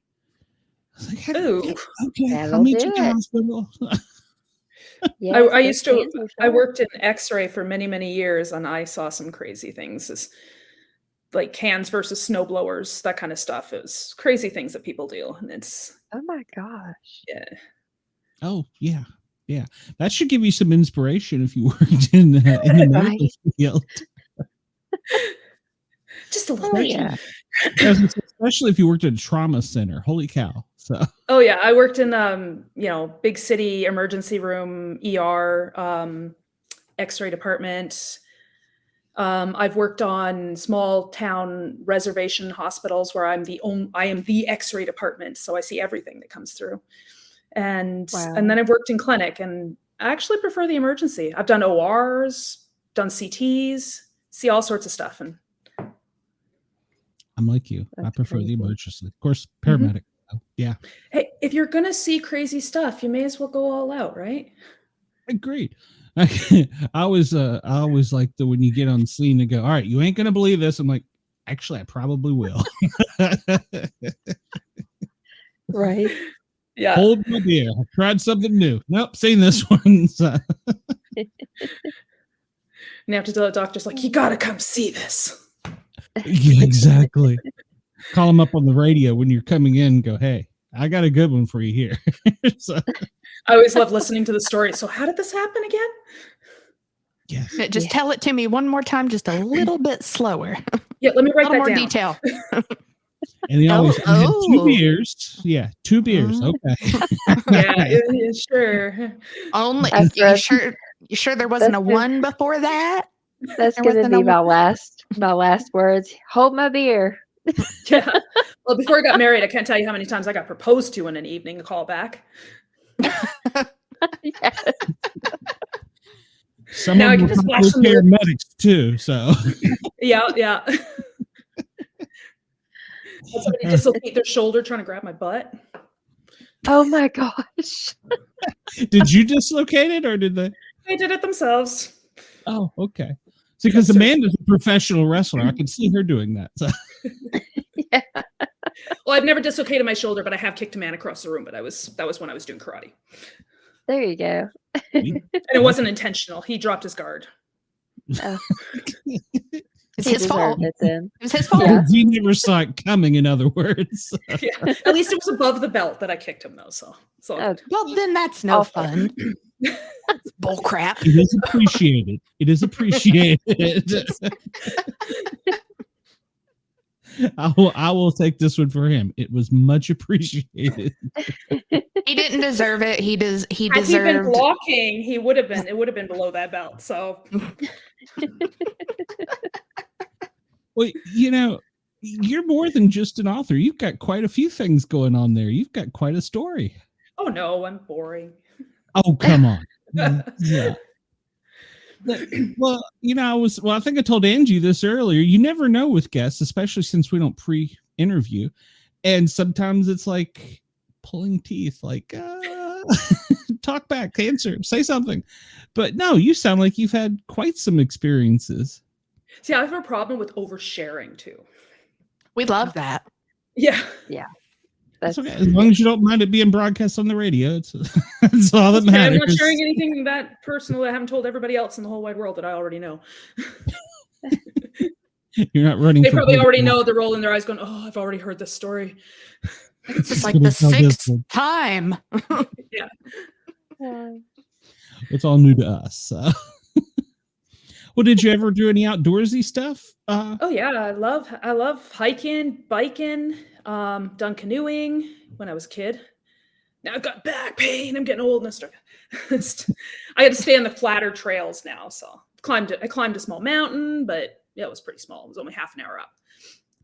Hey, there's something to be said about waking up and somehow ending up in pain. I discovered that recently. So Sleeping is dangerous. I woke up I woke up like, I swear, 2 months ago, and I had to go to physio for the next 2 months because, my arm's numb.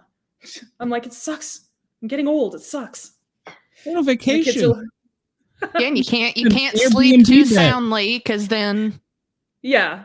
Well, I didn't know Then that sleeping could too. be so dangerous. I went to sit down in one of the little kids' chairs, like, the little short kiddie ones and stuff. I was halfway down and my back went out. And I was like, ugh. Oh God. I had to go to a chiropractor for the next month. I'm just like, geez. I've been training for the same 5K for the last 4 years because I keep getting injured. I'm training for a 5K my whole life. I'll never make it. Right. I remember being, I'd come home from work and I jump on the treadmill and I do like 5 kilometers and I do that like 5 or 6 days a week and no problem. Now I'm like, my walk is like 5.5 kilometers and stuff. And I get home and I was like, well, I ran across the intersections. Now my knees hurt. Yep. hey, you did something. Yeah. That's what counts. Yeah, I tried. Oh, I hate it gosh. with all the technology. My watch, if I'm sitting here doing something too long, my watch will start vibrating going, it's time to get up, fat ass. It's time to get up. I know. I was driving along Quit, and I've got Mom. this. Jeez.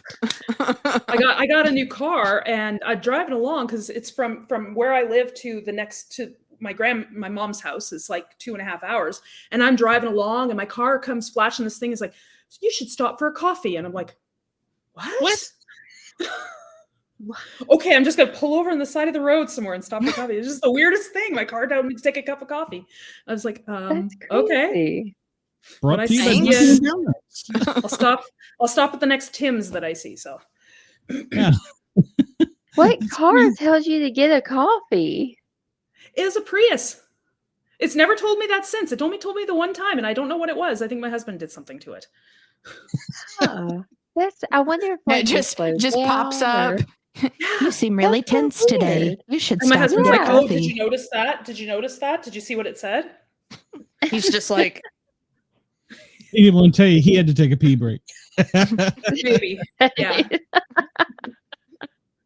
Maybe he wanted the coffee. Could be. You never know, right? Carter's always yelling at me about eyes forward, put your hands on the wheel. What? You can I drive. get the little You're steering smarter wheel than me. image that comes up when it thinks I'm driving crooked, and I'm like, "No, I'm driving to avoid potholes." I drive a farm truck. It doesn't do fancy stuff like that. No. yeah. It's when I got my car. It was right before they added all the fancy stuff in. So I like to say mine is like the lowest tier. Yeah, my you first actually car, have you to had to roll the crank the windows down in windows. mine. Yeah. Yeah, that's how I- mine is. Yeah, I didn't have fuel injection. I had to push on the gas, but it was great because in the wintertime, if it wouldn't start, I just pop the hood, open up the thing, stick a wrench in the choke, and start her up. Great. It's funny. Yeah. My boyfriend's girlfriend does not remember to lock the door because you actually have to push it down. Yep, I remember that. I'm like, The days "Did you before lock car your door?" starters. I was reading an article the other day talking about the EVs, and manual transmission is going to be a thing of the past because Oh, not thank only goodness. does the youth not know how to drive them, but with electric vehicles, you don't know when to shift. So Toyota and Honda, maybe they're coming up with a thing where it'll replicate making engine noises, but it's still a fake shifter. It's pretty bad when they have to now. It's so smooth. They have to replicate the sounds. Right? Yeah. I just, well, my wife's got an electric car, and I always kid her she's sneaking up on me. So I miss my manual shift. I had a Camaro for a little bit and I loved it.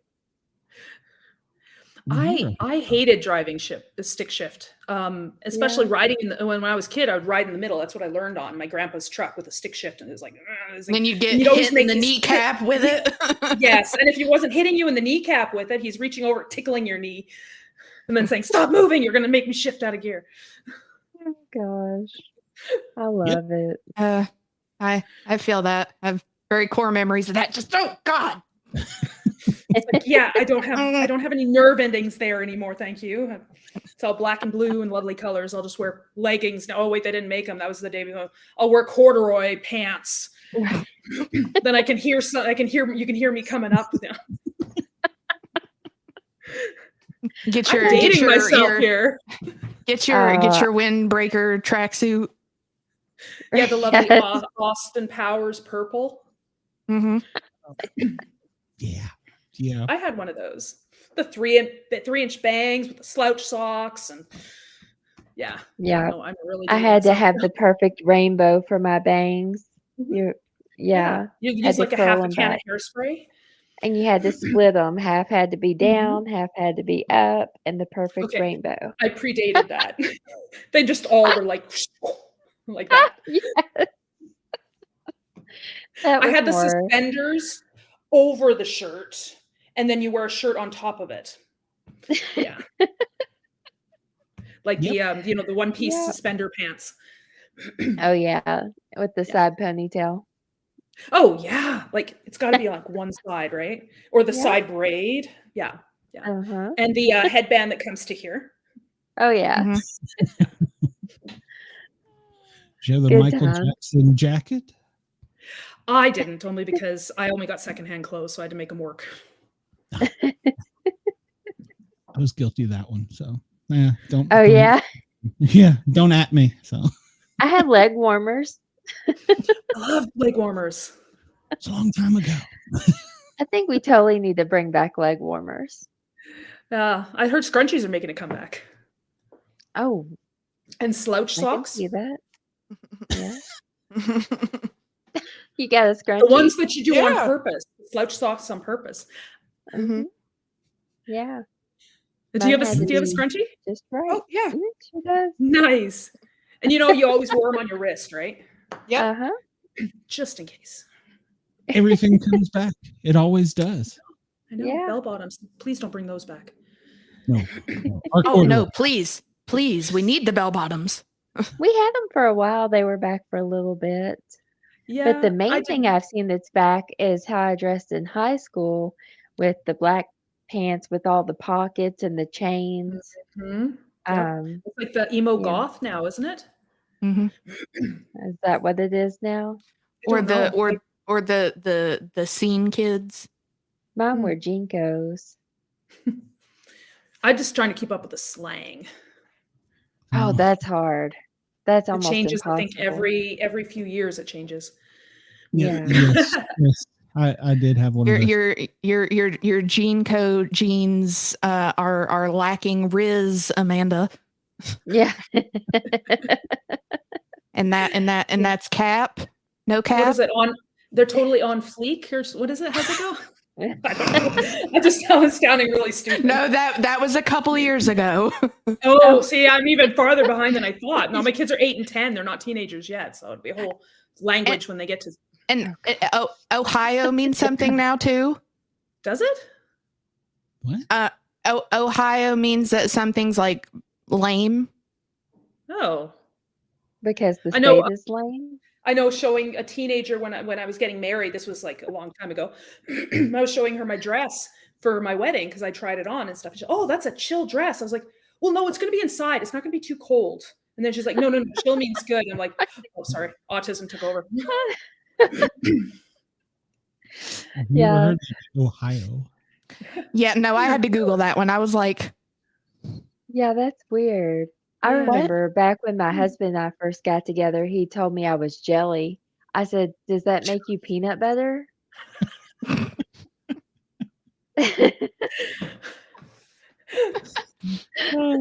Surprised you didn't slap him. she's like, well, I'll be the jelly to your peanut butter. Right? It's not worse than Yeah. what my husband said when 3 days after I had my first child, still out of the hospital, had the baby weight I haven't lost because he's still 3 days post birth. Brings me into work to show off the baby and introduces me. Hey, here's my wife. She's my bigger half. You could have heard a pin drop. Oh, was he the one you kicked by any chance? Surprised. Might have Yeah, been he was a justified. serious case of foot in mouth. Might have been justified at that point. And he hadn't gotten laid for a month after that. I just had a baby. Of course not. He slept on the couch for a little bit. Make that 6 months. Right. Good thing he's cute. If And he you- didn't have such a nice ass. If he wasn't so useful and wanted to do the dishes whenever without having to be nagged, I might just trade him up for some next model. Gosh. Those newer ones are so hard to train. I know. You just get them broken in and then you have to start all over again. Yeah. I've Truth. been Yeah. married since time began, so I don't know what it's like. I'm a broken man, so Yes, I we told know, Dave, Father if Christmas. he passes away, I'm done. I'm not training another one. Oh I'm no, done. I think I'll just go it alone. I'm just like, yeah, forget Yeah. it. I'll write. Maybe then I'll take up Right. spicy romance. Yeah, there you go. the same thing my wife says. She's once I'm done with you. Wait, what? Yeah, I'm just done. Once you're done being useful. Yeah. Yeah. When your battery runs out, I'm done with you. Just throw it away. Great. I feel so useful around here. Oh, gosh. Maybe we gave you She's some still inspiration. she How did we get on- is still having to nag your ass to do the dishes too. I got a daughter that lives here for that, so I'm lucked out. Oh, you can get nagged by two people. Oh, trust me, me and the cat, Touching. we're screwed. Me and the cat, we're the only two. The energy crystal to throw at you. Yes. Yes, yes. Either Either that or a mascara pen. Yeah. I've got a plethora of rocks on my desk that she's thrown at me, so yes. So unfortunately she's given me the crystal thing I got into by mistake for her birthday. I don't know if I told you all this or not, but I got an invitation on Facebook to go to this link or for a auction for crystals. And I pulled it up just out of boredom. I was watching football. The game sucked. And it had something I knew she liked, which was pretty good for me, I thought. So I'm like, hey, do you want this? And she's like, yeah, I'll take that. And I'm like, all right. So I had to figure out how to do it. Well, it turns out that they're in China. So in order for me to get decent shipping, I had to spend more money. And she was already in bed by this point, and I was watching football, and this lady's driving me crazy about, what do you want? And I'm like making up crystal names that I think she likes, and yeah. So she got a great birthday present, but it won't be here anytime soon. It's on. Give it at least 6 months. Yeah, I got suckered into that one. So, the things you do for love. True. Just to be beat over the head with them. Yeah. They're not true. here yet. No, well, she'll go find some more and throw them at me when I least expect it. So, well, That's why we have paved driveways here and not gravel ones. Lucky. well, before we let you get out of here, we always ask our guests one question: have you ever had any paranormal experiences? Well, sure I have. I've worked in a hospital. They're all haunted. Yes, they are. I've been the sole person in the X-ray departments. I swear I saw somebody walking in my X-ray department through the window. I was like, who's in there? And go in there. Nobody's there. Or people walking into rooms and then you look in the room and they're like, it's an empty room. Where did they go? Just things like that. All hospitals are haunted. Yeah. No personal uphand or up close and personal experiences? Like touch you on the shoulder or like all of a sudden something's there in the doorway? More like just freaked you out more than anything. Yeah. Oh, okay. All of the above. Okay. And it was all in the hospital? No, not all in the hospitals. No. We lived in, I swear our house had some serious bad mojo vibes. And the house that we lived in, a couple houses that we lived in and stuff. And now, the house that we're in now, I did have to have it saged. Oh. We were seeing some pretty crazy things out of the corner of our eyes. It always makes you wonder when it's the corner of your eyes. Like, does it really exist? Are we looking into something else? Well, it wasn't just me. Like, it was my child too. I had a balloon follow me down the hallway and then stop at the kind of duck down into the door and come and then stand there. Just stop there like a helium balloon, like it's on the ceiling. There was no draft in my house. One of your children's name isn't Georgie, is it? No. That's weird. making Any sure. experiences out I in the just woods? remember with my little guy, I was walking down the hall. I said, "Okay, we're gonna go to bed," and he's like 18 months old, so he's holding my hand. We get about halfway down the hall. He's like, "No, no, no!" running back to the room, and I'm sitting there in the hall. We go, "No, I want to run back away." It's gonna be brave for the kids, yeah. Yeah. Anything out in the woods? Any Bigfoot? Anything like that? I don't tend to go out in the woods when it's dark because you can stumble, and I'm very clumsy, so I don't want to get impaled on a stick. That would be a heck of a way to go. Put that on my tombstone. I've heard things out in the woods. Took her out. I lived out in BC where it's like, back of the house, little bit of yard, forest. And I've heard things in the forest rustling around. Sounds a lot bigger than a squirrel. Hoping it was a bear, but it doesn't sound like a bear. Yeah. And I'm not going out there to check. It can just stay over It can there. stay out there. I don't have windows on the bottom. If I get called into work, I've got to go out the basement to my car. I'm going to open the door, slam it really shut, make a loud noise, scare anything away, and then dive into my car. What does it say? When it's cold outside, bring them in. Just leave that out there. So Yes. Well, I mean, I literally had to call in, like, we're in the wilderness. I had to call into work. It's like, yeah, I'm going to be a little late. There's a bear on my car. I don't have a car starter, so I might be a little bit. He's very interested in my antenna. Oh, now it's in his stomach. I'm sorry. I'll be a little late. there was just a Ring video of a bear taking a whole, the big cans on wheels, taking it off. It turned off, and I was like, "This is why people confuse them with Bigfoot." So, Yeah, it's those black bears too. They're just, I don't know. They're not smart. The brown bears, I would never go near them at all. Black bears, you can chase away pretty easy. yeah. You just have to yell really loud and jump scare them. In my part of the woods, we don't have black or brown ones, so yeah, I agree. Yeah. So, yeah. Well, hey, before we let you go, I want everybody to know where they can find your stuff, where they can find you if they want to get in touch with you, if you want. Oh, yeah. So my website has everything you'll need. It's www.jmshawauthor.com. It's got my bottom of my homepage. It's got my Instagram, my Facebook. It's got my email, so you can send me a message or follow me. I've got a subscription email thing that you can sign up for. I don't send things out often, just in something important, like a new book is coming out. And then if you go onto my events page, it'll tell you where I'm going to be for book signings or other events in the future. I've also got tabs for each one of my books that you can click on, and there's links to them on Amazon. There'll be Kobo. If you're in the US, they're also on Barnes & Noble too, and I'll be putting those tabs up there soon. Cool. All right. Yeah, very cool. Well, when you get your next book done, we'll have to get in touch. You have to get in touch with Mickey or email me, and we'll have you back. Yes, absolutely. I'd love to come back. This is fun. It is. It is. We're just chill. We don't bite. Well, like I said, we might a little bit. So just a nibble. Just a nibble. Just a nibble. Just enough to make you concerned. I know you're in a different time zone than us, so you're probably up a little bit later. So thank you. Actually, you guys are later than me. Oh, okay. Yeah, because I'm out west. I'm mountain time. Yeah.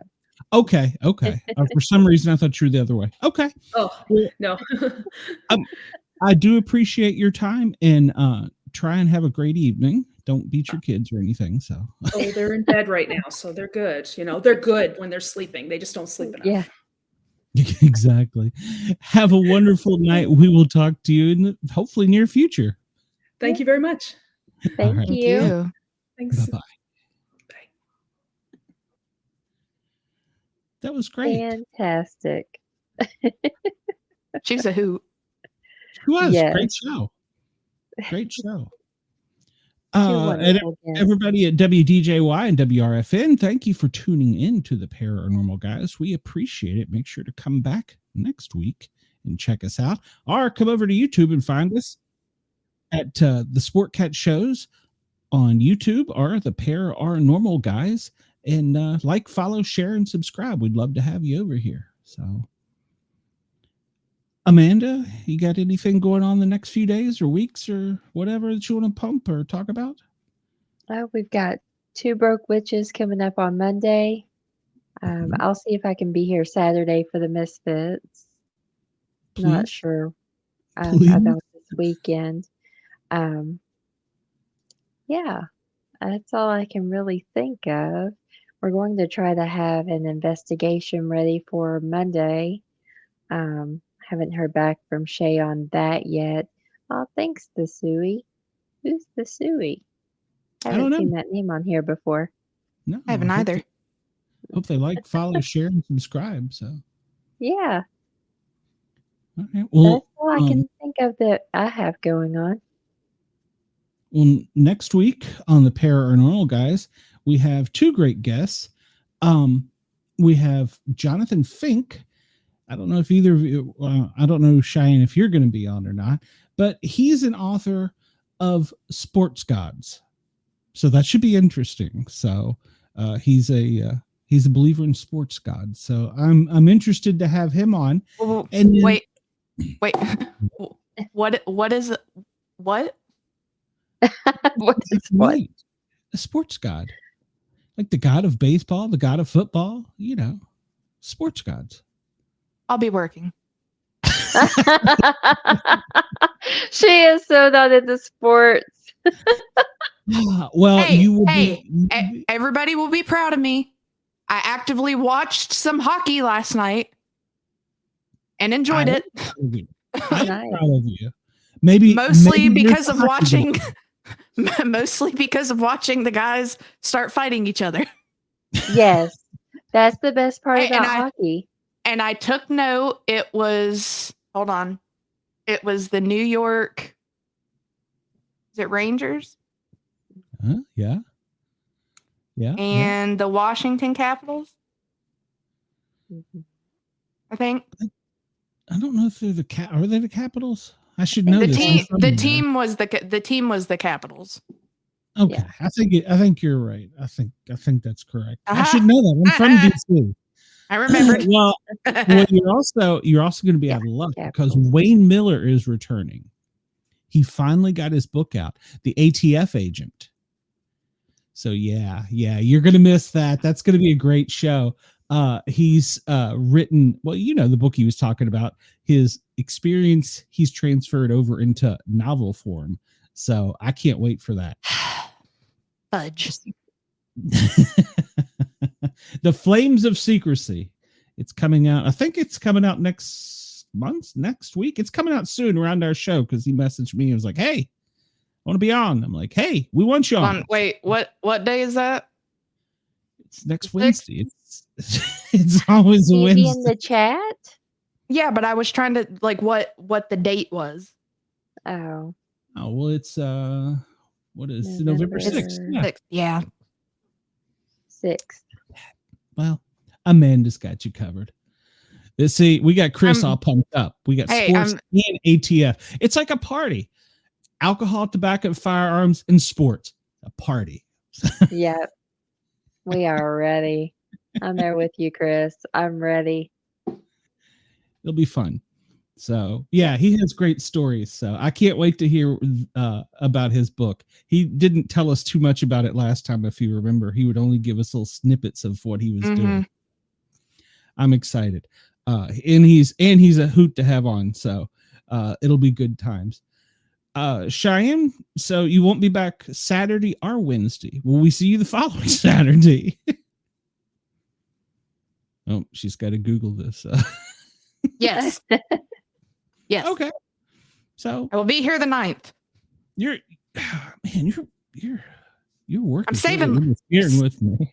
I'm saving lives, Glenn. I know, and I got you into this, so I'm responsible. and by saving lives, I mean sitting there with a headpiece on my head. Because lately it's been all crap for the cops. So I've just been so nothing good's happened. All right. no, the past 2 days has just been all cop stuff. So I'm like, Have they taught you the Q words yet? now I just started learning how to do the tones. So I was excited about that. No. But using the Q word. Oh, yeah. Okay. But it doesn't Yes. work. It doesn't work with us. Okay. All right. Well, don't test it because the EMS gods are cruel. Well, my boss decided to because he was irritated that not enough was going on to be able to show me. And one of my other coworkers about punched him in the face and Yes. said a spew of expletives. And that's when it started getting into the stories of, hey, new girl, did he ever tell you that he effed his sister? He was a little mad. Oh my gosh. Amanda, if you're not familiar with it, in public safety, you never use the Q word, quiet. Don't ever say it. Or Oh, in, no. hours. Yeah. or in hospitals, in nursing homes, Mhm. assisted livings. Yeah, we say don't Q. even say it at our job because we get all those phone calls. If it's the Q word, you don't say it because you're going to jinx yourself. No, the past 2 days, I got one call the other day at 4 a.m, and we were all like, Was it the phone? Is that what that was? no, it was just like, okay, something we can do. Let's wake up the I'm paramedics. I'm like, shut up, I got it. I got it, we're good. Well, you're still enjoying it though, right? Oh yeah. Good. I work with quite the amusing bunch of guys, so Well, who are just a bunch of assholes to each other, and I love it. So next That's Wednesday great. night during the second hour, tell them to pop YouTube up on the TV and they can watch it I on can do TV. that. Yeah. Yeah. I forgot. That's what I was saying. I Can you didn't. at least be in the chat? I didn't think about putting it on the TV. Yeah, I can totally do that. I'm gonna be like, y'all screw off with your other stuff. I'm putting up both the. I'm taking over the two TVs for a couple hours. Y'all shut up. I got to hear about y'all stupid streams all the time. So y'all shut up and you're going to listen to mine. And tell them to come over, like, follow, share, and subscribe. Yeah. KJ, thank you. I hope you're a subscriber as well as the others up there. We had a great show, great chat. Yes. It was a good show. And I'll miss you. I'll miss you too, Chris. Well, hopefully Amanda will pinch hit for you since Aaron I like that. The world doesn't need a little me as the title of my autobiography. Yeah, I like that. yeah. I like that. That's great. Thank you, Chris. I'll be sure to whenever I use that, I'll be sure to throw you in a little IOU. KJ, in case you're confused, this is a YouTube channel and it's a live show. So I'm not On really sure the tube of you. And you should subscribe because it's a great show. Mhm. Yeah. I think you missed the two guests though. You came in a little late. Yeah, you'll have to go and do playback. So we had two great guests. So one talking about Bigfoot and the other one talking about our books and life. So, but yep, we're going to get out of here, ladies and gentlemen. It's almost that time. And we want to thank WDJY, WRFN, Rainbow Radio, Ross Radio at yergs.com or something like that. I don't know. You'll figure it out. Just search Yergs, YERGZ, you'll find it. Well, who are you? You're not subscribed, or will you ever be subscribed ever? Well, KJ, that really sucks. Maybe you're just a dick. So, Hey Jay, you know what? Suck a satchel of Richards. Ingest a satchel of Richards. I wish it was earlier. My chat would have went off on you, KJ. So, Yeah. Chris, take care of him. Everybody have a great night. We'll see you next week. We'll see you Saturday.